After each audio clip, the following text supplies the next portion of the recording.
सभी प्यारे प्यारे बच्चों का हमारे YouTube चैनल में हार्दिक स्वागत है।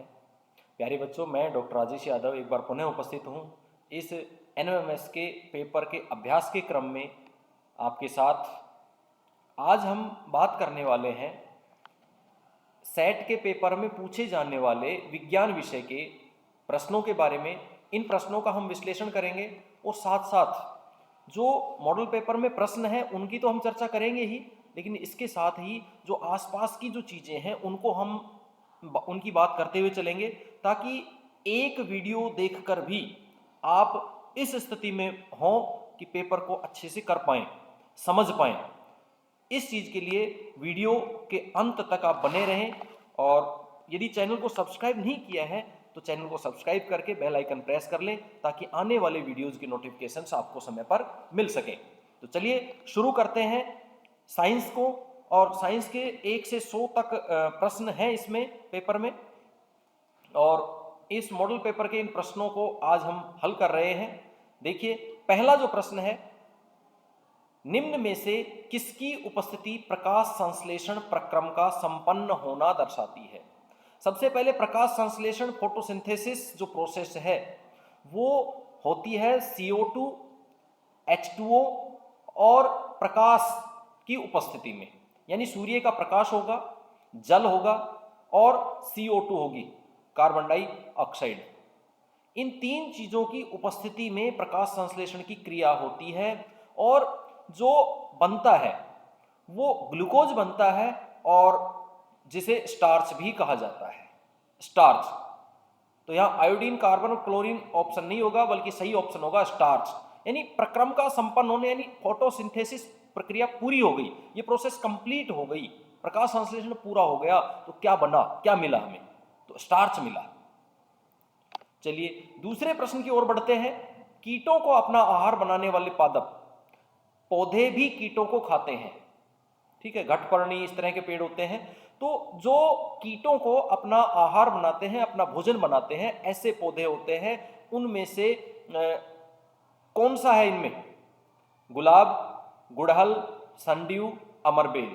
तो इनमें से सनड्यू है वो कीटों को अपना आहार बनाने, कीटों को खाने वाला पौधा है सनड्यू। चलिए आगे बढ़ते हैं, और तीसरा प्रश्न है हमारा रूमिनेट्स। रूमिनेट्स में सेल्यूलोज का पाचन कहाँ होता है? सेल्यूलोज का पाचन रूमिनेट्स में कहाँ होता है? तो सेल्यूलोज का पाचन रूमिनेट्स में आमाशय में होता है, स्टमच में होता है। अब ये रूमिनेट्स होते कौन से? सामान्य भाषा में हम कहें जो जुगाली करने वाले जानवर होते हैं। जुगाली यानी 2 बार खाने वाले, ऐसे पशु जिनके अधिकांशतः ऊपर के दांत नहीं होते। पहचान होती है उनकी मोटी मोटी कि रूमिनेट्स कौन से हैं, ऊपर के दांत नहीं होते हैं। पैरों में 2 ही अंगुलियां होती हैं, 2 खुर होते हैं, वो रूमिनेट्स होते हैं। ये भोजन को पहले जल्दी जल्दी खा लेते हैं बिना चबाए हुए, और उसके बाद उसको बाद में तसल्ली से बैठ के जुगाली करते हैं। ऐसे जो पशु हैं वो रूमिनेट्स होते हैं। जैसे हमारे यहाँ गाय, भैंस, भेड़, बकरी, जिराफ है, ऊंट है, हिरण है, इस तरह के जो जीव हैं, और अक्सर ये घास खाते हैं, ठीक है, शाकाहारी होते हैं ये सभी शाकाहारी होते हैं। अक्सर नहीं, अक्सर को भी हटा देते हैं। ये सभी जो रूमिनेट्स होते हैं वो शाकाहारी होते हैं, जुगाली करते हैं। तो इसका सही उत्तर है दूसरा ऑप्शन, आमाशय। अगले प्रश्न पर चलते हैं। निम्नलिखित में से किस अंग की भीतरी सतह पर रसांकुर पाए जाते हैं? रसांकुर, ठीक है, विली इंग्लिश में बोलते हैं उसको, विली। ये रसांकुर अंगुली की शेप के जो आकृतियां हैं वो होती हैं, और छोटी आंत में जो स्मॉल इंटेस्टाइन हमारी होती है, जिसको छोटी आंत को क्षुद्रांत्र कहा जाता है, इसके अंदर ये पाए जाते हैं। जो भोजन में से पौष्टिक तत्व होते हैं, ये भोजन में जो रस होता है शरीर के लिए उपयोगी, उसका अवशोषण करते हैं ये रसांकुर। पांचवा प्रश्न है। निम्नलिखित अवयव का उपयोग थर्मामीटर में किया जाता है। थर्मामीटर में पारा, सोडियम, सोना, जिंक, इनमें से पारा का उपयोग किया जाता है क्योंकि द्रव अवस्था में पाया जाता है। छठा प्रश्न है। लकड़ी की एक चम्मच को आइसक्रीम के प्याले में डुबोया जाता है। इसका दूसरा सिरा ठंडा हो जाएगा। पहला सिरा तो जो उसमें दिया वो तो ठंडा होगा ही, दूसरा सिरा ठंडा एक तो कह रहा है नहीं होगा, ठीक है। एक ऑप्शन है चालन के कारण ठंडा होगा, दूसरा है संवहन के कारण ठंडा होगा, तीसरा है विकिरण के कारण ठंडा हो जाएगा। अब इसमें से ठंडा तो वो होगा, अब ठंडा होगा तो चालन के कारण होगा, संवहन के कारण होगा, विकिरण के कारण होगा। तीन चीजों को हम समझ लेते हैं, कंडक्शन, कन्वेक्शन और रेडिएशन। तीन शब्द हैं, इंग्लिश के इधर है, हिंदी के इधर है। ये तीनों ही ऊष्मा के एक जगह से दूसरी जगह जाने के लिए उसके स्थानांतरण के माध्यम हैं, तरीके हैं एक तरह से, कि चालन, संवहन, विकिरण। चालन के माध्यम से ऊष्मा का स्थानांतरण एक जगह से दूसरी जगह होता है, संवहन के माध्यम से ऊष्मा का जो स्थानांतरण है एक जगह से दूसरी जगह होता है, ऊष्मा एक जगह से दूसरी जगह जाती है, और तीसरा होता है विकिरण के माध्यम से। अब इनमें अंतर क्या है? यदि ठोस पदार्थ में ऊष्मा का स्थानांतरण हो रहा है तो वह होता है चालन के माध्यम से, यानी चालन का संबंध ठोस के साथ है। यदि द्रव या गैस में ऊष्मा का स्थानांतरण होता है तो वह होता है संवहन के माध्यम से। संवहन में जैसे आपने देखा हो पानी की राड लगाते हैं, उसमें गर्म पानी ठंडे पानी का स्थान लेता रहता है और इस तरह साइकिल बनता है। गैस में भी यही होता है कि गैस गर्म होकर ऊपर उठती है और उसकी जगह ठंडी गैस ले लेती है। तो ये संवहन के कारण होता है द्रव और गैस में, ठीक है। अब विकिरण है, इसको किसी माध्यम की आवश्यकता नहीं होती। चालन के लिए ठोस माध्यम की आवश्यकता होती है, संवहन के लिए द्रव और या गैस माध्यम की आवश्यकता होती है, लेकिन विकिरण के लिए किसी माध्यम की आवश्यकता नहीं होती है।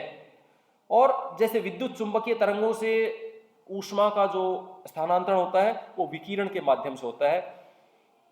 अब प्रश्न की तरफ लौटते हैं कि लकड़ी की एक चम्मच को आइसक्रीम के प्याले में डुबो, इसका दूसरा सिरा ठंडा हो जाएगा। अब आप उत्तर आराम से बता सकते हैं, चालन के कारण होगा, संवहन के कारण होगा, विकिरण के कारण होगा।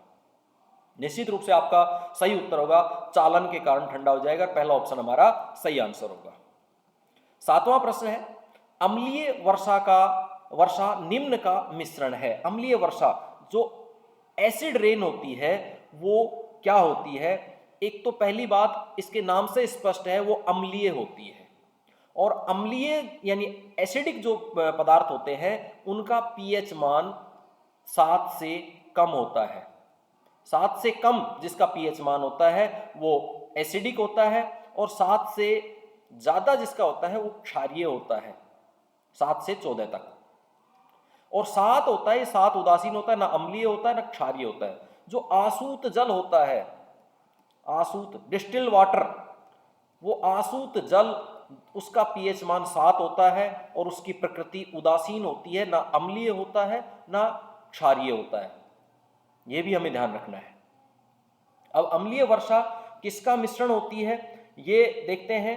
ये है नाइट्रिक अम्ल और सल्फ्यूरिक अम्ल। नाइट्रिक एसिड और सल्फ्यूरिक एसिड पहले ही ऑप्शन में है, और जल, इन तीनों का मिश्रण होता है अम्लीय वर्षा। इसके अलावा कार्बनिक अम्ल भी होता है जो यहां ऑप्शन में नहीं दिया गया है। नाइट्रिक अम्ल, सल्फ्यूरिक अम्ल और कार्बनिक अम्ल प्लस जल, इनका मिश्रण होता है अम्लीय वर्षा। आगे ये आसूत जल का जो अभी हमने बात की थी, यहां पे वो प्रश्न सामने आ गया है। आसूत जल, आसूत जल की प्रकृति होती है अम्लीय, क्षारीय, उदासीन, अनिश्चित। आप उत्तर दे सकते हैं उदासीन। चलिए, नवा प्रश्न है, निम्नलिखित में से भौतिक परिवर्तन है। अब परिवर्तन दो तरह के हैं, एक भौतिक और दूसरा रासायनिक। अब रासायनिक परिवर्तन कौन सा होता है, भौतिक कौन सा होता है, एक बार इनके बारे में थोड़ा सा चर्चा कर लेते हैं, तब आप बता पाएंगे कि इनमें से कौन सा भौतिक परिवर्तन है। रासायनिक परिवर्तन वो होते हैं जिसके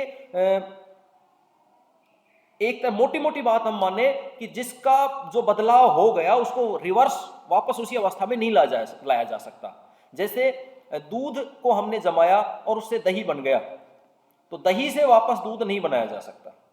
लेकिन हमने पानी को जमाया, वो बर्फ बन गया, और बर्फ को जब हमने गर्म किया तो वापस वो पानी बन जाता है।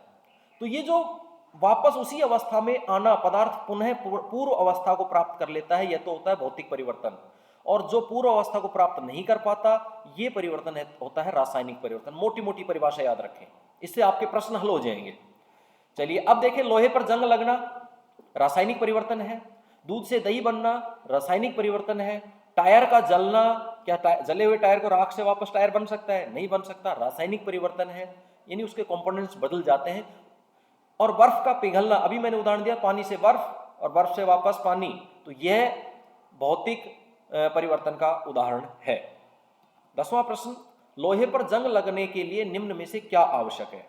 लोहे पर जंग लगे उसके लिए जरूरी है ऑक्सीजन प्लस जल, कार्बन डाइऑक्साइड जल, सल्फर जल, नाइट्रोजन जल। ऑक्सीजन और जल का होना अति आवश्यक है, इसके बिना ऑक्सीजन यदि नहीं होगी तो जंग नहीं लगेगा।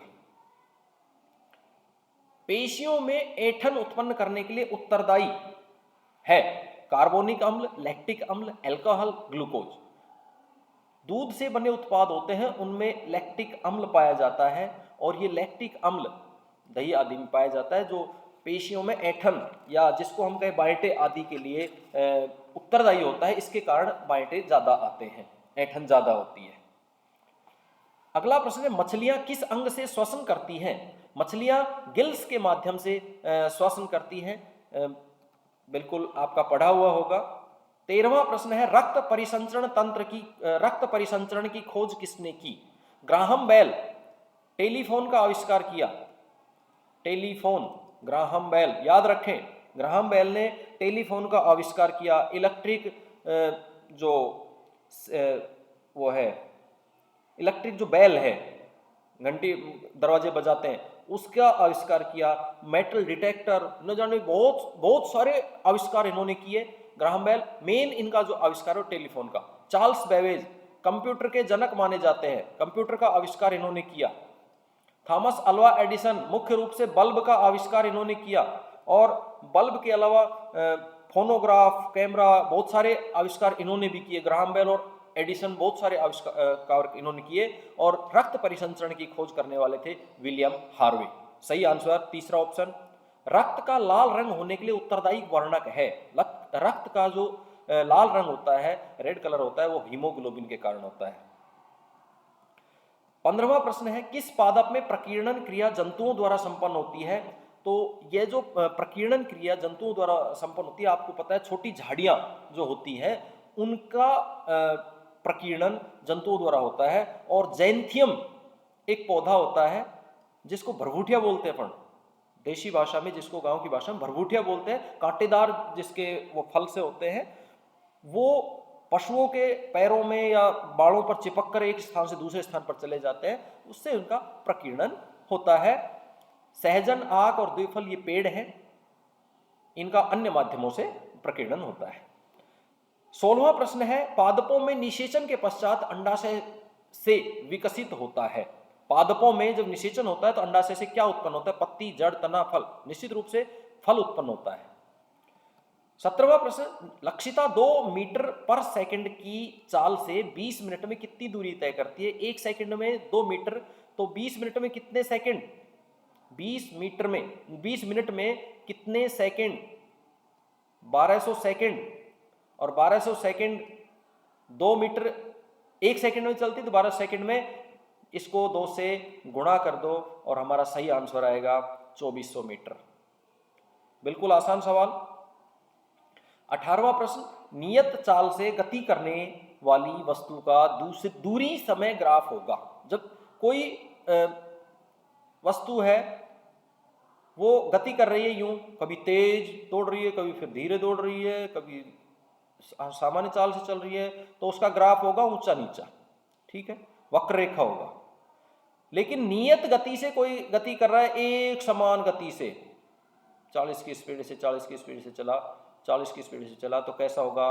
उसका जो ग्राफ होगा वो ऐसा होगा, जो क्या होगा? एक सरल रेखा। जब किसी तार से विद्युत धारा प्रवाहित होती है तो वह तप्त यानी गर्म हो जाता है, तो विद्युत धारा का कौन सा प्रभाव है?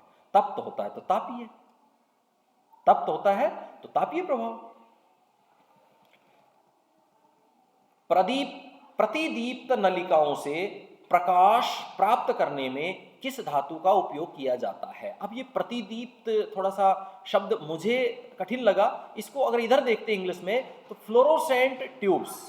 फ्लोरोसेंट, आपने फ्लोरोसेंट का नाम सुना होगा, CFL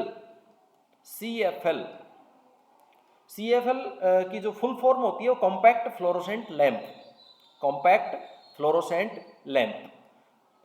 फ्लोरोसेंट ट्यूब्स यानी जो CFL होती है उसमें कौन सी मेटल, किस धातु का यूज किया जाता है प्रकाश प्राप्त करने के लिए, तो उसमें जो मरकरी है, पारा है, पारे की वाष्प भरी जाती है, पारा का यूज किया जाता है, पारा एक धातु है। और चौथा ऑप्शन हमारा सही आंसर है।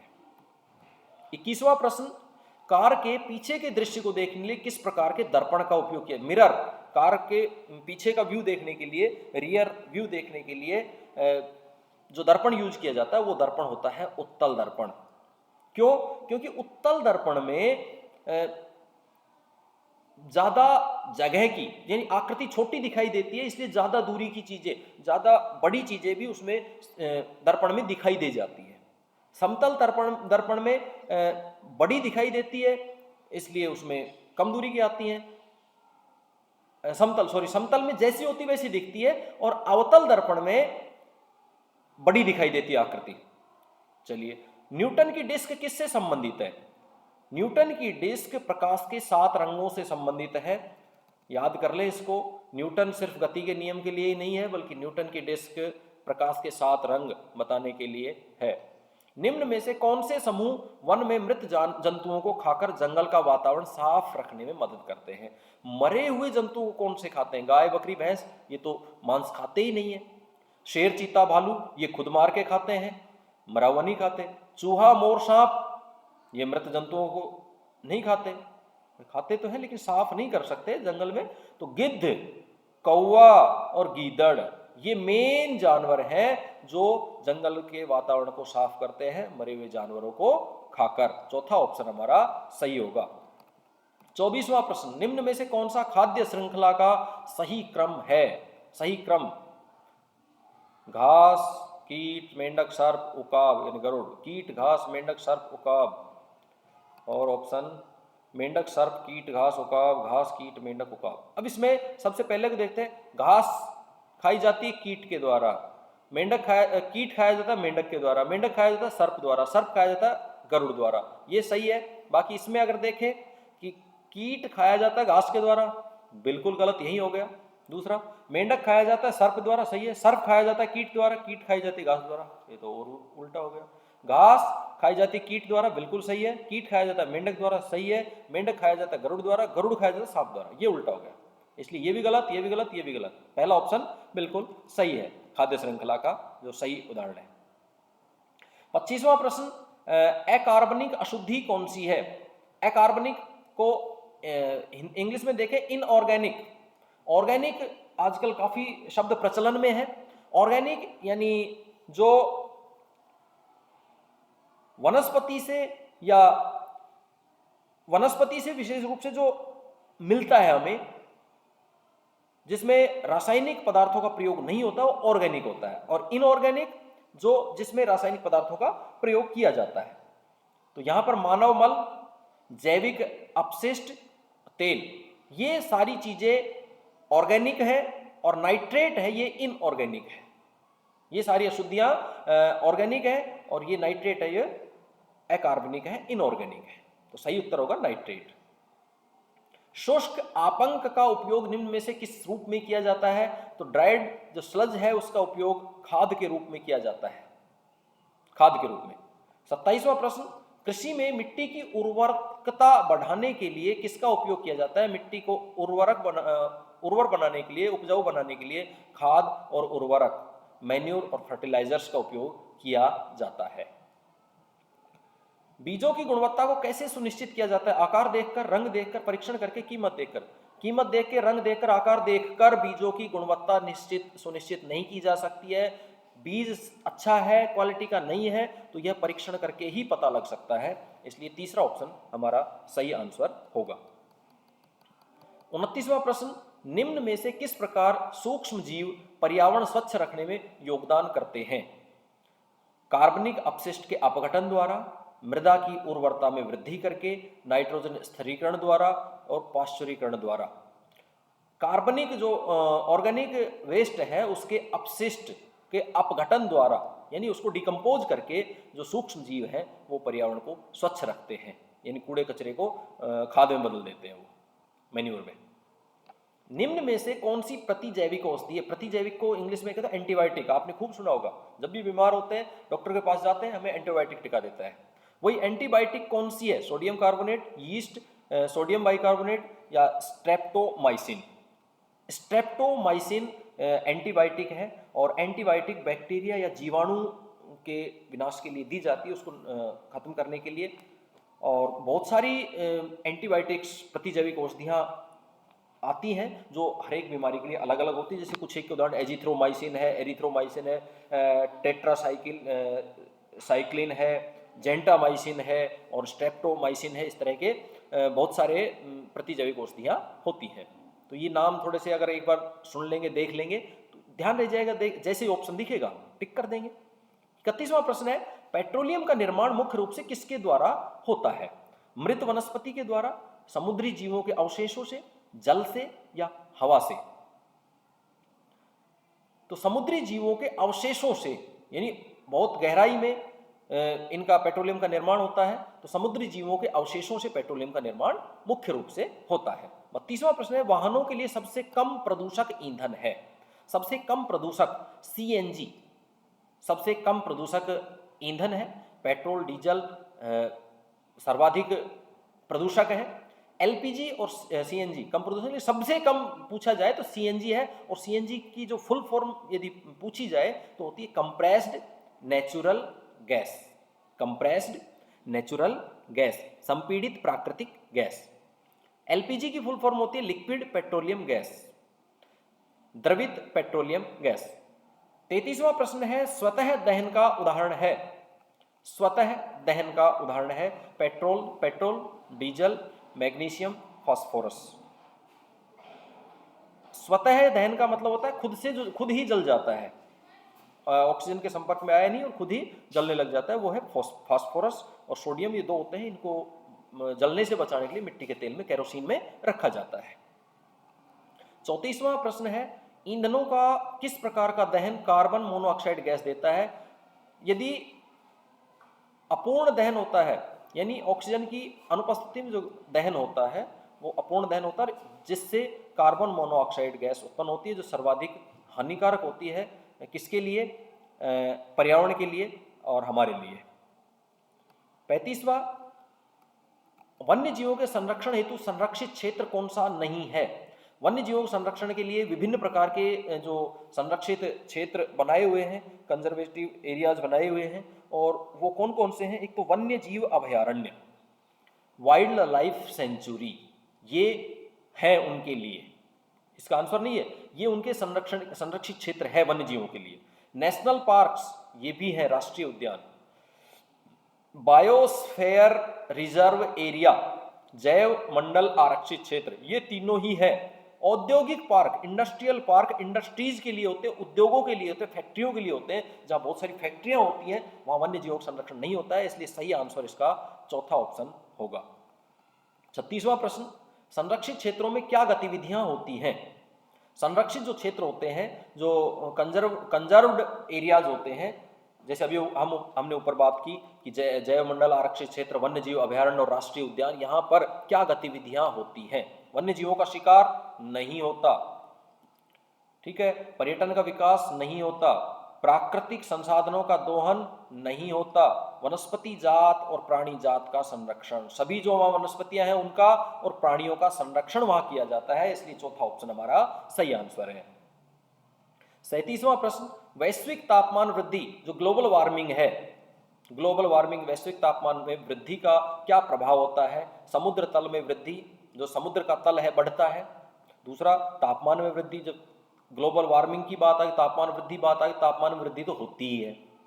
हिमनद का पिघलना, जो ग्लेशियर हैं उनका, जो ध्रुवों पर ग्लेशियर हैं उनका पिघलना, बिल्कुल तापमान में वृद्धि होगी तो हिमनद है, ग्लेशियर है, वो पिघलेंगे, ये भी होता है। उपर्युक्त सभी, तो उपर्युक्त सभी देखें, समुद्र तल में जब हिमनद पिघलेंगे तो पानी कहाँ जाएगा? समुद्रों में, तो समुद्र तल में वृद्धि भी होगी। तीनों काम होते हैं, इसलिए ये प्रभाव होता है। सभी तीनों प्रभाव इसमें होते हैं ग्लोबल वार्मिंग के कारण। अगला जो प्रश्न है 38वां, वो कह रहा है निम्न में से कौन सी प्रजातियां संकटापन्न कहलाती हैं? अब संकटापन्न या एंडेंजर्ड जो प्रजातियां हैं, ये इनका जो उल्लेख है वो होता है red data book, red data book होती है, जो जिसमें इन सभी का जो उल्लेख होता है। ये सभी जीव, वनस्पतियां, प्राणी या फंगी जो भी होते हैं, इन सब का विलुप्त होने वाले हैं या भाई गंभीर रूप से संकटग्रस्त हैं, विलुप्त हो गए हैं, विलुप्त होने वाले हैं या सुरक्षित नहीं है। इस तरह की 9 कैटेगरीज उसमें दर्शाई जाती हैं। और यह जो रेड डाटा बुक है ये पब्लिश की जाती है IUCN द्वारा, the international union for conservation of nature. इस IUCN द्वारा रेड डाटा बुक जारी की जाती है, जिसमें सभी प्लांट्स की, एनिमल्स की और फंगी की प्रजातियों के बारे में डिटेल होती है। और उसी में संकटापन्न जो एंडेंजर्ड प्रजातियां हैं उनका उसमें उल्लेख होता है। अब इसमें पूछा गया कि निम्न में से कौन सी प्रजातियां संकटापन्न कहलाती हैं? वे प्रजातियां जिनकी संख्या बढ़ रही है, संकट कैसे होगा? नहीं है। वे प्रजातियां जो विलुप्त हो चुकी हैं वो संकटापन्न नहीं हुई, विलुप्त में आएंगी। वे प्रजातियां जो विलुप्त हो सकती हैं, हाँ ये कुछ जच रहा है। वे प्रजातियां जो किसी विशेष स्थान पर पाई जाती है, नहीं, ये नहीं है। तीसरा ऑप्शन हमारा सही आंसर होगा इसमें, कि जो वे प्रजातियां जो विलुप्त हो सकती हैं वो संकटापन्न कहलाती हैं। 39वां प्रश्न, निम्न में से किस तकनीक में शरीर से बाहर कृत्रिम निषेचन होता है? जो आर्टिफिशियल फर्टिलाइजेशन होता है, वो जो आउटसाइड द बॉडी होता है वो होता है IVF में। 40वां है शुक्राणुओं और अंडाणुओं का संलयन, फ्यूजन क्या कहलाता है? वो कहलाता है निषेचन, फर्टिलाइजेशन। 41वां प्रश्न है जरायुज जंतुओं का सही समूह है। 2 तरह के जंतु होते हैं, एक होते हैं अंडज जो अंडे देते हैं, और दूसरे होते हैं स्तनधारी जरायुज जो बच्चे पैदा करते हैं, जरायुज। तो इसमें पूछा जरायुज सभी कौन सा ग्रुप है जिसमें सभी जरायुज हैं? मनुष्य, मेंढक, मुर्गी। तो मुर्गी अंडे देती है, हटा दिया इसको। यहां भी मुर्गी अंडे देती है, हटा दिया इसको।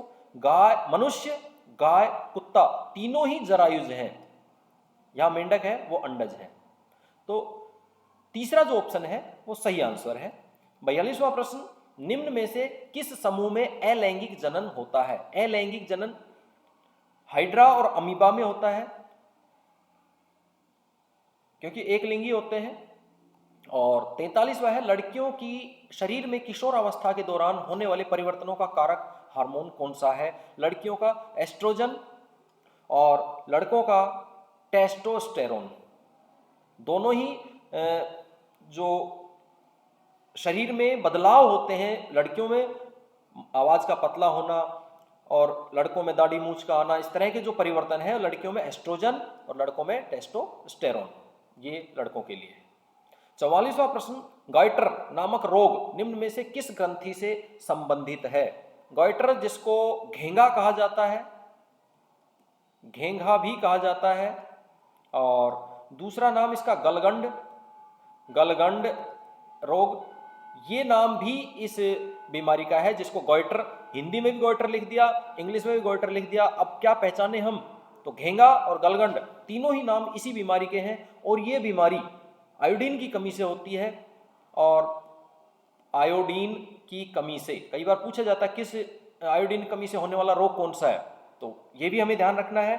और यहाँ जो प्रश्न पूछा, ये पूछा है कि किस ग्रंथि से संबंधित है, तो ये थायराइड ग्रंथि से संबंधित रोग है, थायराइड ग्रंथि से संबंधित रोग है गॉइटर, घेंगा या गलगंड।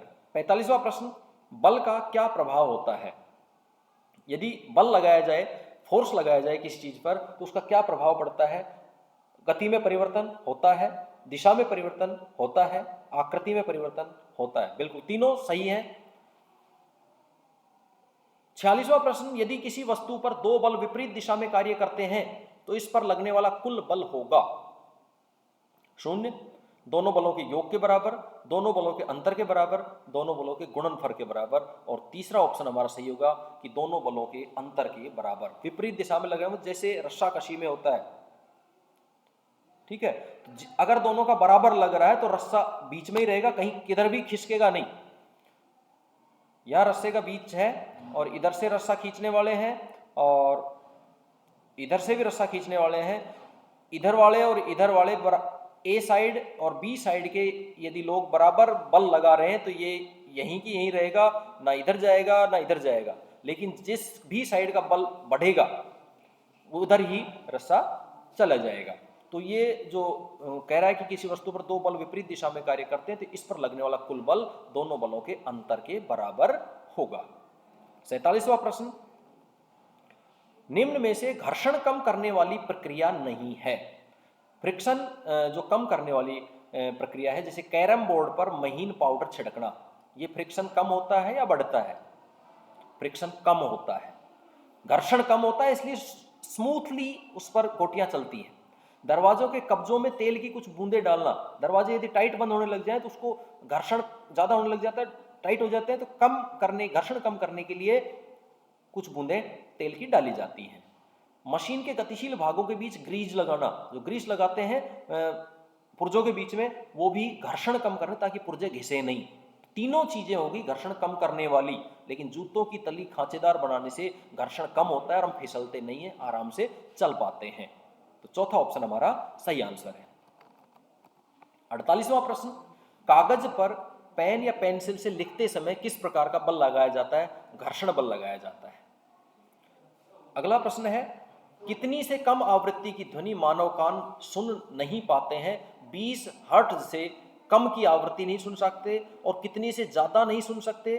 20,000 हर्ट्ज से ऊपर की आवृत्ति की ध्वनि है वो मानव कान नहीं सुन सकते। 20 से 20,000 के बीच की आवृत्ति की ध्वनि हम सुन सकते हैं, इस 20 से नीचे की नहीं सुन सकते और 20 से ज्यादा ही नहीं सुन सकते, ठीक है।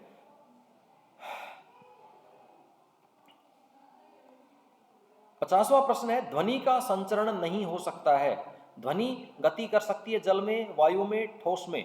सबसे ज्यादा ठोस में होती है और निर्वात में कतई नहीं हो सकती ध्वनि का संचरण। प्रकाश का सबसे ज्यादा होता है निर्वात में, प्रकाश की गति निर्वात में सर्वाधिक होती है, लेकिन ध्वनि की गति नहीं होती है निर्वात में, संचरण हो ही नहीं सकता। 51वां, बीजों का बड़े पैमाने पर पीड़कों से सुरक्षित किया। पीड़कों, सीड्स प्रोटेक्टेड फ्रॉम पेस्ट्स, हाँ, कीड़े मकोड़ों से, पीड़कों से सुरक्षित किया जाता है किसमें? साइलो में, भंडार ग्रहों में, एक व दोनों में, उपरोक्त में कोई नहीं। बिल्कुल साइलो और भंडार ग्रह दोनों ही है, जो वेयर हाउसेज हैं, साइलोज हैं, दोनों में ही इनका संरक्षण किया जाता है, इसलिए तीसरा ऑप्शन हमारा सही आंसर है। सिंचाई की आधुनिक विधि है, ढेकली पुरानी विधि है, चैन पंप पुरानी विधि है, ड्रिप सिस्टम आज की विधि है, आधुनिक विधि है। तो तीसरा ऑप्शन हमारा सही आंसर होगा, ये दोनों ही पुरानी प्राचीन विधियां हैं, परंपरागत विधियां हैं। 53वां प्रश्न है कि राइजोबियम बैक्टीरिया पाए जाते हैं। राइजोबियम जो बैक्टीरिया है वो नाइट्रोजन को नाइट्रेट में बदलते हैं और मिट्टी को उपजाऊ बनाते हैं। ये फलीदार पौधों की जड़ों में पाए जाते हैं, क्योंकि इनकी जड़ों में ग्रंथियां होती, गांठ टाइप होते हैं, जो राइजोबियम होते हैं, जो मिट्टी को उपजाऊ बनाने के काम में आते हैं, जो नाइट्रोजन को नाइट्रेट में बदलते हैं फलीदार पौधों की जड़ों में। 54वां है, एंथ्रेक्स नामक जीवाणु की खोज किसने की थी? एंथ्रेक्स जीवाणु की खोज रॉबर्ट कोच ने की थी, जबकि एडवर्ड जेनर ने चेचक की खोज की थी। चेचक का टीका आपने सुना होगा, एडवर्ड जेनर। लुई पास्चर ने रेबीज की खोज की थी। रॉबर्ट कोच ने एंथ्रेक्स जीवाणु की खोज की थी। 55वां प्रश्न, प्रोटोजोआ से उत्पन्न होने वाले रोग हैं। प्रोटोजोआ से उत्पन्न होने वाले रोग कौन से हैं? हैजा व चेचक, क्षय व टाइफाइड, खसरा व पोलियो, अतिसार व मलेरिया। प्रोटोजोआ से उत्पन्न होने वाले रोग अतिसार व मलेरिया। खसरा व पोलियो वायरस जनित रोग है, विषाणु या वायरस से उत्पन्न है, ये भी पूछा जा सकता है। वायरस जनित रोग कौन सा इनमें से, प्रश्न किसी भी तरह पूछा जा सकता है, हमें तैयार रहना है। और हैजा व चेचक और क्षय और टाइफाइड ये जीवाणु से उत्पन्न होने वाले रोग हैं, जीवाणु जनित रोग हैं। चलिए आगे बढ़ते हैं। 56वां प्रश्न, बिटुमेन का उपयोग क्या किया जाता है घरों में ईंधन के रूप में, पेंट व सड़क निर्माण में, जेट वायुयानों के ईंधन के रूप में, शुष्क धुलाई। अब मैं बिटुमेन का अर्थ बता देता हूं। बिटुमेन को कहा जाता है डामर, तारकोल। लो जी, अब आप बता देंगे किस में यूज होता है? बिल्कुल आप बता पाएंगे कि पेंट और सड़क निर्माण में डामर का उपयोग किया जाता है। बिटुमेन, डामर जिसको हम कहते हैं वही, उसी का नाम बिटुमेन है। चलिए आगे बढ़ते हैं। काला सोना किसे कहते हैं? काला सोना कहलाता है पेट्रोलियम। जो पेट्रोलियम होता है उसे काला सोना कहा जाता है। 58वां है, हैजा का कारक है जीवाणु, वायरस, प्रोटोजोआ या उपरोक्त सभी। बताओ कौन सा है हैजा का कारक? तो हैजा का कारक है जीवाणु। पहला ऑप्शन हमारा सही आंसर। अभी हमने बात की थी इसके बारे में। विश्व उष्णन, ग्लोबल वार्मिंग, ग्लोबल वार्मिंग का कारण क्या है? CO2 की अधिकता, O2 की अधिकता, N2 की अधिकता या जलवाष्प की? जलवाष्प O2 N2 नहीं है, CO2 की अधिकता से, कार्बन डाइऑक्साइड की अधिकता से ही विश्व उष्णन हो रहा है। और जो ग्रीन हाउस इफेक्ट है उसमें भी CO2 की अधिकता हो रही है। 60वां प्रश्न, किसी विशेष क्षेत्र में पाए जाने वाले पेड़ पौधे कहलाते हैं? जो किसी विशेष क्षेत्र में पाए जाते हैं वो पेड़ पौधे कहलाते हैं वनस्पति जात, विशेष क्षेत्र में पाए जाने वाले जीव जंतु कहलाते हैं प्राणी जात, और किसी विशेष क्षेत्र में जो प्रजातियां पाई जाती हैं उनको विशेष क्षेत्र स्पीसीज कहा जाता है। जैसे गेंडा है और वो भालू है, इस तरह की जो वो होती है विशेष क्षेत्रीय स्पीसीज। 61वां प्रश्न, रेड डाटा बुक में रिकॉर्ड रखा जाता है। अभी हमने बात की थी थोड़ी देर पहले, रेड डाटा बुक में वन्य प्राणियों का बिल्कुल रखा जाता है, संकटापन स्पीसीज का बिल्कुल, विशेष क्षेत्र स्पीसीज का, राष्ट्रीय उद्यान का। संकटापन जो स्पीसीज होती है उनका रिकॉर्ड रखा जाता है रेड डाटा बुक में। IUCN द्वारा जारी की जाती है रेड डाटा बुक। 62वां प्रश्न है, निषेचन के पश्चात किसका निर्माण होता है? निषेचन के पश्चात अंडाणु शुक्राणु के बीच निषेचन होता है। तो ये तो ऑप्शन होंगे ही नहीं कि अंडाणु का शुक्राणु के मेल से निषेचन होता है, तो उससे बनता है युग्मनज, जाइगोट, जाइगोट बनता है। भ्रूण का विकास होता है। 63वां प्रश्न, भ्रूण का विकास कहाँ होता है? अंडाशय में, अंडवाहिनी में, गर्भाशय में, वृषण में? वृषण में शुक्राणु का निर्माण होता है, अंडाशय में अंडाणु का निर्माण होता है, अंडवाहिनी में दोनों के बीच में निषेचन होता है, और गर्भाशय में जाकर उस भ्रूण का विकास होता है। चारों का, अंडाशय में अंडाणु का निर्माण, वृषण में शुक्राणु का निर्माण, अंडवाहिनी में दोनों के बीच में निषेचन, और गर्भाशय में भ्रूण का विकास होता है। तीसरा ऑप्शन हमारा सही आंसर है। 64वां प्रश्न, लैंगिक हार्मोन स्रावित होते हैं। लैंगिक हार्मोन वृषण से, अंडाशय से, अग्नाशय से, 1 व 2, हाँ दोनों से होते हैं। पुरुष हार्मोन वृषण से और स्त्री हार्मोन, महिला हार्मोन है वो अंडाशय से होते हैं। तो चौथा ऑप्शन हमारा सही है। शुक्राणु में गुणसूत्र होते हैं। अब दो चीज आई थी, अंडाणु और शुक्राणु। अंडाणु में XX होते हैं और शुक्राणु में XY होते हैं गुणसूत्र। 66, आहार में आयोडीन की कमी से किस रोग के होने की संभावना रहती है? अभी थोड़ी देर पहले हमने बात की थी, आयोडीन की कमी से कौन सा रोग होता है? घेंगा होता है, गॉइटर होता है या गलगंड होता है? तो चौथा ऑप्शन हमारा सही है। 67वां प्रश्न, एक पृष्ठ जिसका क्षेत्रफल 25 वर्ग मीटर है उस पर 125 न्यूटन बल लगाया जाता है। इस पृष्ठ पर लगने वाले दाब का मान क्या होगा? तो दाब का सूत्र होगा कि बल, जो न्यूटन बल लगाया उस बल बटे क्षेत्रफल। क्षेत्रफल तो बल कितना? 125 न्यूटन, और क्षेत्रफल कितना? 25 वर्ग मीटर, और 25 पंजो 125, तो 5 न्यूटन प्रति मीटर स्क्वायर, ये इसका दाब लगेगी।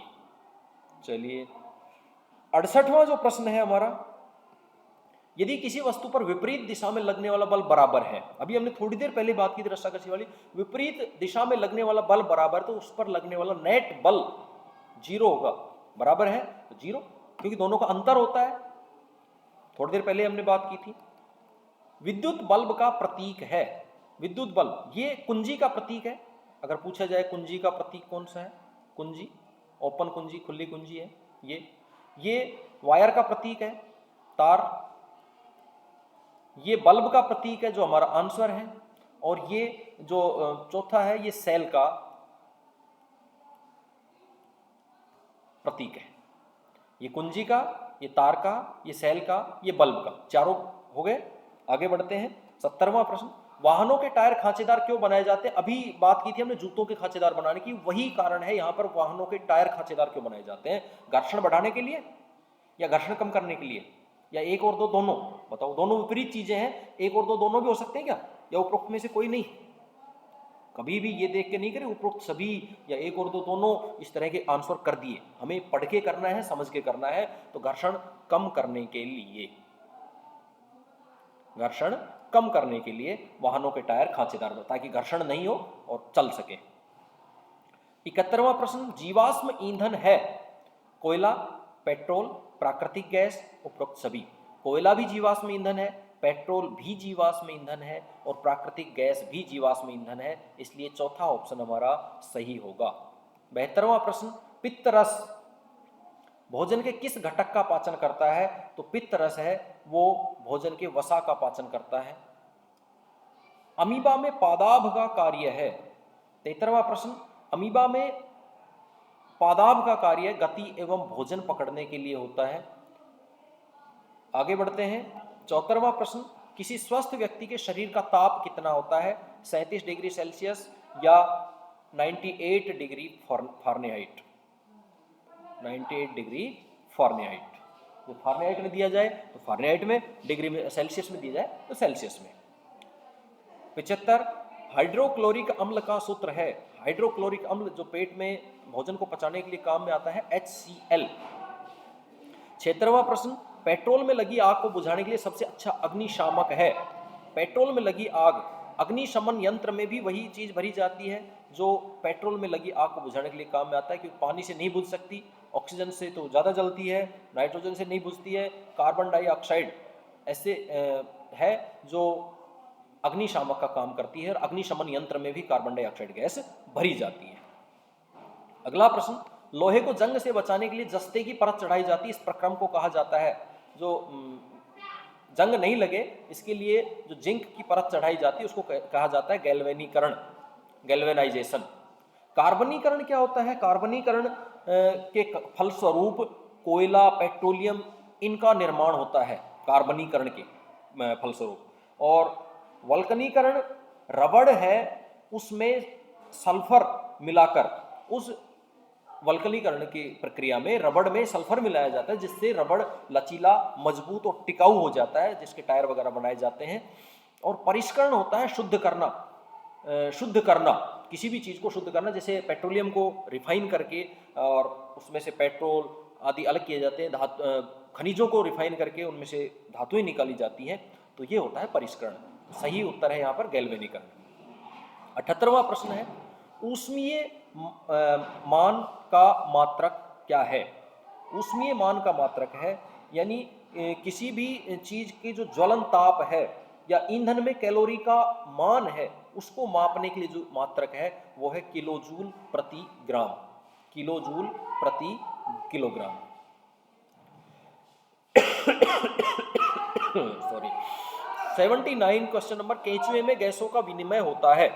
केंचुए में गैसों का विनिमय त्वचा द्वारा, क्लोम द्वारा, रंध्र द्वारा, नासिका द्वारा। तो केंचुए में गैसों का विनिमय त्वचा द्वारा ही होता है, उसके नासिका वगैरह नहीं होती है। 80 नंबर का प्रश्न, रक्त का थक्का किन कोशिकाओं की उपस्थिति के कारण बनता है? तो रक्त का थक्का प्लेटलेट्स के कारण बनता है, पट्टिकाणु के कारण बनता है। 80वां प्रश्न प्लेटलेट्स। 81 वाला प्रश्न, एक व्यक्ति के वृक्क संक्रमण के कारण अक्रिय हो गए हैं, उसके रक्त से अपशिष्ट पदार्थ को किस विधि द्वारा पृथक करेंगे? वृक्क को इंग्लिश में देख लें एक बार, शायद थोड़ा सा आपको और समझ में आ जाए। किडनीज, किडनी खराब हो गई तो अब उस किडनी का काम होता है खून से अपशिष्ट पदार्थ को निकालना, मूत्र द्वारा बाहर, शरीर से बाहर निकालना। किडनी होगी खराब, अब जो रक्त है वो शुद्ध नहीं हो पा रहा है, अपशिष्ट पदार्थ उससे निकल नहीं पा रहे, तो कौन सी विधि, अपोहन, उत्सर्जन, परिवहन, परिसंचरण। शायद इन शब्दों से आपको कुछ समझ में नहीं आ रहा हो, इंग्लिश की तरफ चलते हैं। आपको डायलिसिस सुना है नाम आपने, बिल्कुल सही है, डायलिसिस, अपोहन हमारा सही आंसर होगा। 82, जल और पोषक तत्वों का परिवहन होता है।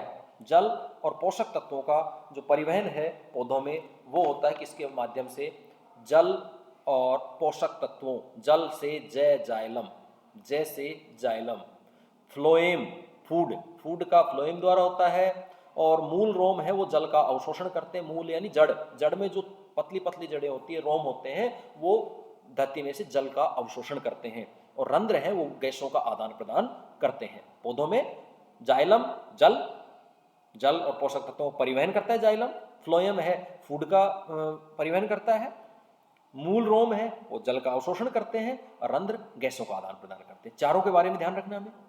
यहाँ तो एक पूछे जल का पोषक तत्वों का परिवहन कैसे होता है, जाइलम से होता है, लेकिन फ्लोएम, मूल रोम और रंध्र इनके बारे में भी हमें जान लेना है। मेरा यही प्रयास है कि इस एक क्लास में आप इस लायक हो कि साइंस के अधिकांश टॉपिक्स पर आपकी एक वो ये कहें कि भाई सरसरी नज़र से जिसको देखने का होता है, भाई कहीं से भी कुछ पूछ लिया जाए तो थोड़ा ये रहे कि हाँ हमने कहीं इसको कहीं ना कहीं देखा है, सुना है। इसी प्रयास के तहत आप यदि वीडियो अच्छा लगे तो लाइक और शेयर करना नहीं भूलें। अगला प्रश्न है 83वां, मूल, तना और पत्तियों द्वारा नए पादप उगाए जाते हैं। लैंगिक जनन द्वारा, मूल, तना और पत्तियों द्वारा, तो कायिक जनन द्वारा, ये कायिक जनन कहलाता है जो जड़ या तने या पत्तियों से नए पादप उगाए जाते हैं। जैसे पत्थर चट्टा है, पत्तियों से उग जाता है, टहनियों से उग जाता है, तो वो कायिक जनन कहलाता है। 84वां है, चाल का मूल मात्रक क्या है। तो चाल का जो मूल मात्रक होता है किलोमीटर पर घंटा नहीं होता, पर आवर नहीं होता, बल्कि मीटर पर सेकंड होता है मूल मात्रक। विद्युत धारा के तापीय प्रभाव पर आधारित युक्ति है। तापीय मतलब गर्म होना, हीटर गर्म होता है, प्रेस गर्म होती है, बल्ब गर्म होता है, तो उपरोक्त सभी जो तीनों है वही विद्युत धारा के तापीय प्रभाव पर आधारित युक्तियां हैं। 86वां प्रश्न है, उत्तल लेंस से बनने वाला प्रतिबिंब होता है। उत्तल लेंस से जो बनने वाला प्रतिबिंब होता है वो वास्तविक और उल्टा होता है, लेकिन जो अवतल लेंस से बनने वाला प्रतिबिंब होता है वो हमेशा आभासी और सीधा होता है, आभासी और सीधा। 87वां प्रश्न है, श्वेत प्रकाश मिश्रण है। प्रकाश, श्वेत प्रकाश जो होता है वो सातों रंगों का, जो इंद्रधनुष में रंग दिखाई देते हैं, सातों रंगों का मिश्रण होता है। 88वां, प्रकाश संश्लेषण की प्रक्रिया में पौधों द्वारा ग्रहण की जाने वाली गैस है। पहले प्रश्न की चर्चा में हमने बात की थी कि पौधे 3 चीजों को लेकर प्रकाश संश्लेषण करते हैं, सूर्य का प्रकाश, कार्बन डाइऑक्साइड, और तीसरी चीज क्या थी बताएं, याद करें आप। पहला प्रश्न हमने देखा था, वहां हमने बात की थी कि इन 3 चीजों से लेकर, और जो क्लोरोफिल होता है उसके उपस्थिति में जो पर्णहरित है उससे प्रकाश संश्लेषण की प्रक्रिया होती है। तो वहां हमने बात की थी कि सूर्य का प्रकाश, CO2 और जल, CO2 और जल, 3 चीजें लेके पौधे अपने प्रकाश संश्लेषण की प्रक्रिया करते हैं, और इसमें ग्रहण की जाने वाली गैस है जो हमने बात की थी CO2, कार्बन डाइऑक्साइड। अगला प्रश्न 89, सूक्ष्म जीवों द्वारा मृत पादपों पर क्रिया करने से बनने वाला एक उत्पाद है। सूक्ष्म जीव है वो मृत पादपों पर, मरे हुए पौधों पर जो क्रिया करने बनने वाला उत्पाद है वो है ह्यूमस, और ह्यूमस भूमि को उपजाऊ बनाता है।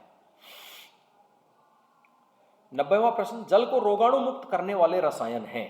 रसायन की बात करें तो क्लोरीन व ओजोन जो जल को रोगाणु मुक्त करने के लिए, या हम कहें कि भाई शुद्ध करने के लिए ये रसायन काम में लिए जाते हैं। और रसायन के अलावा बात की जाए तो लाल दवा, फिटकरी और चूना पत्थर, ये भी जल को शुद्ध करने के लिए काम में लिए जाते हैं।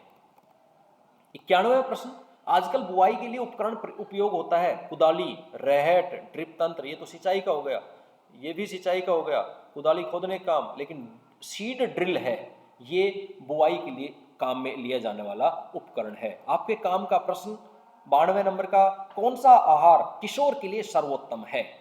किशोर या किसी भी व्यक्ति के लिए कहें तो सर्वोत्तम है। चिप्स, कोक, बर्गर, आहा, मजेदार चीजें आ गई भाई, ये तो अपने मतलब की बातें आ गई। रोटी चावल सब्जी कौन खाएगा इनको? टिक्की, लेमन पे, कोक, आहा, मजे ही आ गए आज तो। नूडल्स, बर्गर, चावल। तो आप बताएं इनमें से सबसे अच्छा आहार कौन सा है? अच्छा लगता तो नहीं है लेकिन बताना पड़ेगा क्योंकि अच्छा होता ही है। रोटी चावल सब्जी जो सभी तरह के न्यूट्रिशंस को पूरा करती है, शरीर के लिए आवश्यकताओं को पूरा करता है, तो वो भोजन है। और ये सभी फास्ट फूड है जो शरीर के लिए नुकसानदायक होते हैं। 93 नंबर का, अक्षय प्राकृतिक संसाधन। अब अक्षय प्राकृतिक संसाधन वो संसाधन है, अक्षय का मतलब होता है जो कभी खत्म नहीं हो, जो कभी खत्म नहीं हो। रिन्यूएबल, नॉन रिन्यूएबल और रिन्यूएबल दो तरह के होते हैं। तो अक्षय प्राकृतिक संसाधन या परंपरागत, गैर परंपरागत भी कह सकते हैं इनको। परंपरागत से अलग होते हैं। और गैर परंपरागत या अक्षय या रिन्यूएबल प्राकृतिक संसाधन कौन सा है? तो खनिज, पेट्रोलियम, वन, सूर्य का प्रकाश। खनिज भी खत्म हो सकते हैं, बार ज़्यादा दोहन करेंगे तो खत्म हो जाएंगे, एक दिन ऐसा आएगा जब ये खत्म हो जाएंगे। पेट्रोलियम भी खत्म हो जाएगा, वन भी खत्म हो जाएगा। इसी तरह अंधाधुंध काटते रहे तो सूर्य का प्रकाश है जो अक्षय संसाधन है ऊर्जा का। 94वां प्रश्न, निरापद माचिस के सिरे पर लगा होता है। निरापद जो माचिस है यानी जो जिसको हम माचिस कहते हैं, सेफ्टी मैच कहते हैं, उसके सिरे पर क्या लगा होता है? वो होता है एंटीमनी, ट्राई सल्फाइड और पोटेशियम क्लोरेट। पहला ऑप्शन हमारा सही आंसर है। और जो माचिस होती है उस पर लाल फास्फोरस लगा होता है। ये तो तिल्ली पर लगा होता है। और माचिस जिसके ऊपर हम घिसते हैं उसको, जो इस तरह की बनी होती है, उस पर क्या लगा होता है? लाल फास्फोरस। 95वां प्रश्न, वनोन्मूलन का स्थायी हल है।